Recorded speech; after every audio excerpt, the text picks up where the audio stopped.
হজরত হাসান রাদিয়াল্লাহু তাআলা আনহুর খিলাফত লাভ। নবী কুলের শিরোমণি হজরত মুহাম্মদ সাল্লাল্লাহু আলাইহি সাল্লাম এর সুপ্রিয় জামাতা হজরত আলী রাদিয়াল্লাহু তাআলা আনহুর শাহাদাত বরণ করার পরে তার বড় ছেলে হজরত ইমাম হাসান রাদিয়াল্লাহু তাআলা আনহু খলিফা পদে নির্বাচিত হন। হজরত ইমাম হাসান ছিলেন বেশ শান্তির প্রিয় হৃদয়, মন ছিল উদারতার ভরপুর, দান দক্ষিণা, ক্ষমা, করুণা ইত্যাদি সর্ব বিরাজ করত তার অন্তরাজ্য। আসলে তিনি ছিলেন সর্বগুণে বিভূষিত একজন মহামানব। তার সারা জীবনের সাধনা হলো এই যে জনগণ মহাসুখে থাকুক, শত ক্ষুদ্র মন নিয়ে শান্তির নীড় রচনা করুক। অর্থ সম্পদের মহর, ক্ষমতার লোভ লালসা, বিলাসের আশঙ্কা কখনো তার কল্পনায়ও আসেনি। তবুও তখনকার পরিস্থিতির কথা ভেবে বাধ্য হয়েছিলেন খলিফাতি আসনে অধিষ্ঠিত হতে। উক্ত খবর যখনই আমিরে মাবিয়ার শুনতে পেল, তখনই উদ্বিগ্ন হয়ে ইরাক আক্রমণ করিল। নবীজির আদরের সন্নিহিত হজরত হাসান রাদিয়াল্লাহু তাআলা আনহু ইমাম বসরি দিকে সহ করিতে পারলেন না।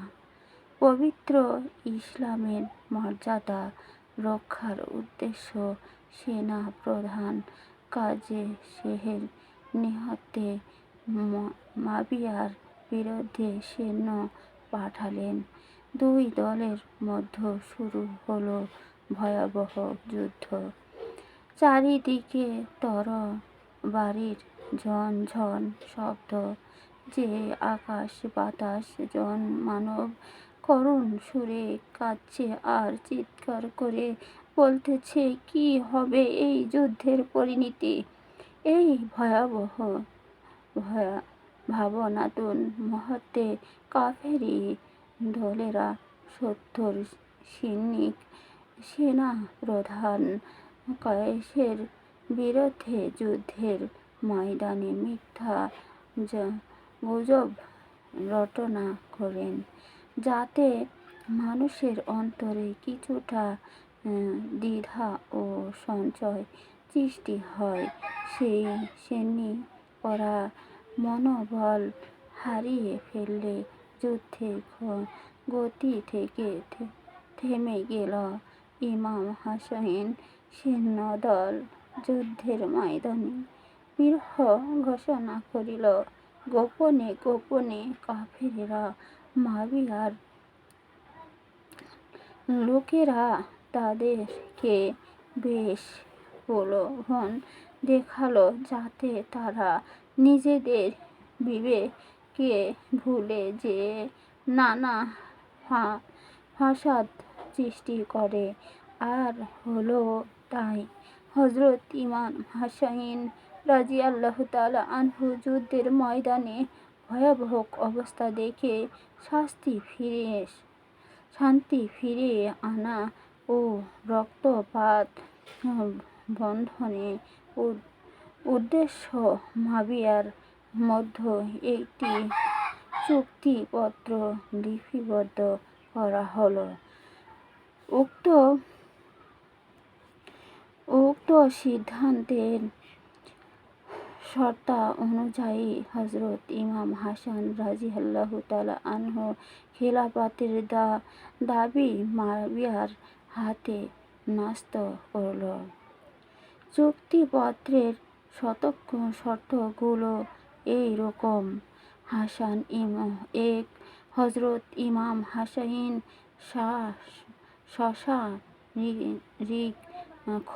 সংসারিক খরচ নির্বাহের জন্য বছরে 50 দিরহাম হারে রীতিমতো ভাতা বায়তুল মাল থেকে দিতে হবে। 2. এই ভাতা ব্যতীত হজরত হাসান রাদিয়াল্লাহু তাআলা আনহু পারস্যর আহরাজ জেলার সব দেখাশোনা করিবেন ও ভোগ করিবেন এবং নিজেদের ইচ্ছা অনুযায়ী ব্যবহার করিতে পারিবেন। জুমার নামাজে বা অন্য নামাজের সময় বা কোনো জনতার মজলিসে 70 সৈনিক আলী হযরত রাদিয়াল্লাহু তাআলা আনহু কে ঘিরে বাজে কথা বলা যাবে না, বরং প্রশংসার আলাপ আলোচনা করিতে হবে। 4. সর্বশেষ শর্ত হলো, যদি মুয়াবিয়া ইন্তিকাল করে সে মুহূর্তে হাসান রাদিয়াল্লাহু তাআলা আনহু বেঁচে থাকলে তবে তিনি হবেন খলিফা পদের প্রধান রাজপ্রতি। আর যদি এরই মধ্যে হাসান পরলোক গমন করেন তবে হযরত হুসাইনকে খলিফা পদে নির্বাচিত করিতে হবে। মুয়াবিয়ার সকল শর্ত মেনে নিয়ে সুপত্রে স্বাক্ষর করিলে হযরত হাসানের পরিবার সবাইকে নিয়ে মদিনায় ফিরে আসিলেন। মানুষকে ইসলামের পথে আসার জন্য আহ্বান করিতে শুরু করলেন।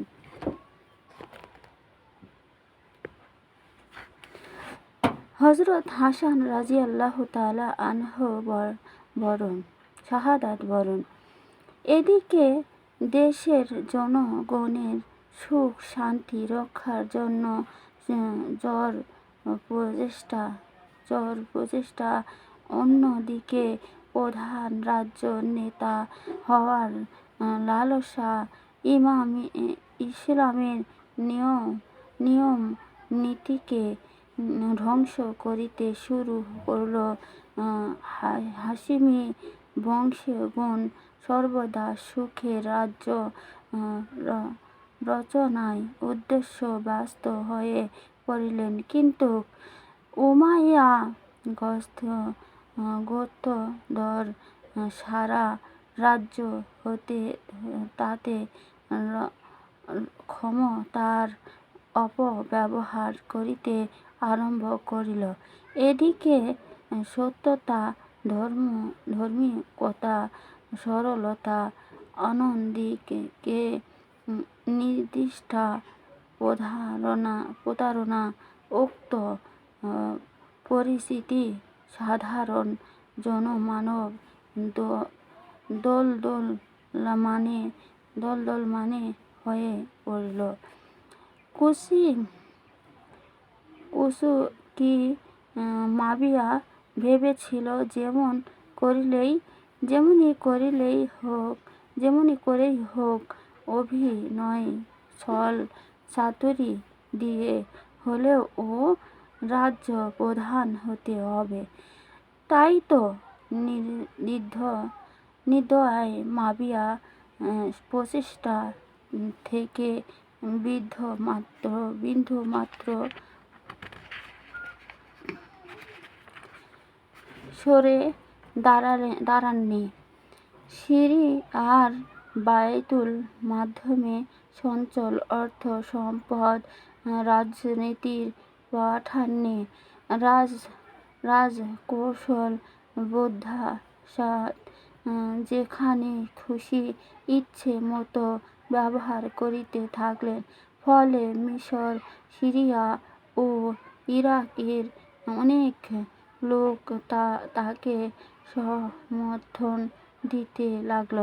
আজও পবিত্র মক্কায় মদিনার মর্যাদা অক্ষুণ্ণ রয়েছে এবং থাকবেও, কিন্তু অধিক ও সামরিক দিক হতে এই জায়গা দুটো তেমন বেশি জোর ছিল না। তাই স্পষ্ট বোঝা যাচ্ছে সিরিয়া ও ইরাকের হামলায় মোকাবেলা করার মতো শক্তি সাধ্য মক্কা মদিনার নেই। মক্কা মদিনাকে রক্ষা করার জন্য কারো কোনো দৃষ্টিপাতও ছিল না। এই কারণেই মক্কা মদিনার শাসন বারে বারে পরিবর্তিত হচ্ছে। শক্তিশালী দলে লোকেরা নিজ অধিকার মনে করে শাসক নামে অধিক্ষিপ্ত হয়েছিলেন।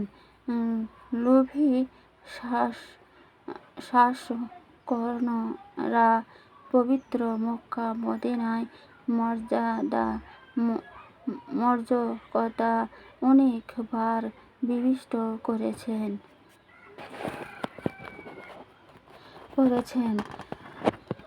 আগামী মাবিয়া শাসক ভাবে হতে নিয়ে শান্তিপত্রের শর্তাবলী একদম ভুলে গেছেন। খুন খারাপি,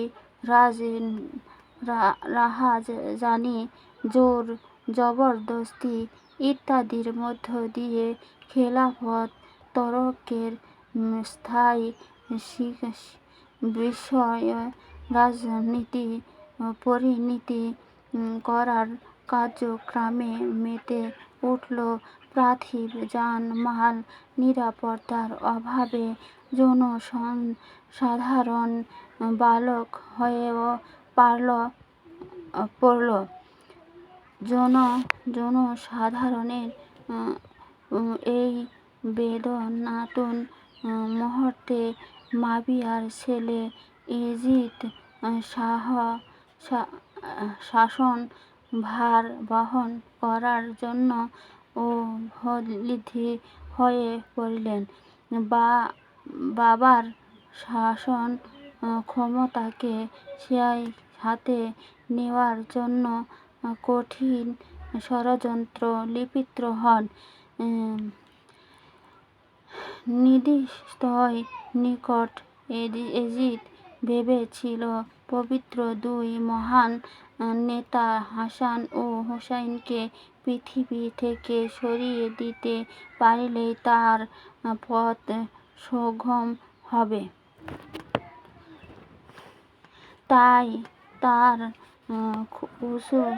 কুকৃতের শিকার হয়ে হাসান হোসেন প্রিয়তমা স্ত্রী জয়নব বেশ কয়েকবার তাকে বিষ পান করালেন।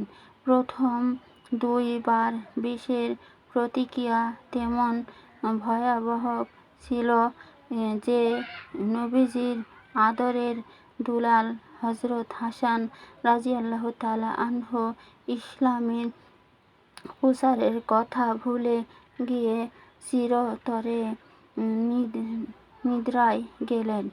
ইয়াজিদ হয়ে উঠল ভীষণ উল্লসিত। কারণ কিছুটা হলেও সাগরের হাবুডুবু খাচ্ছে হযরত হুসাইন রাযিয়াল্লাহু তাআলা আনহু।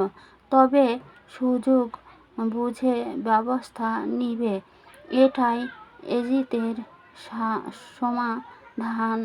বেঈমান মাবিয়ার সন্ধিপুত্রের চুক্তি প্রত্যাখ্যান করে স্থায়ী পুত্র এজিদ রাজত্ব উত্তরাধিকারী মনোনীত করিলেন এবং কিছুদিন যেতেই না যেতেই পারলেন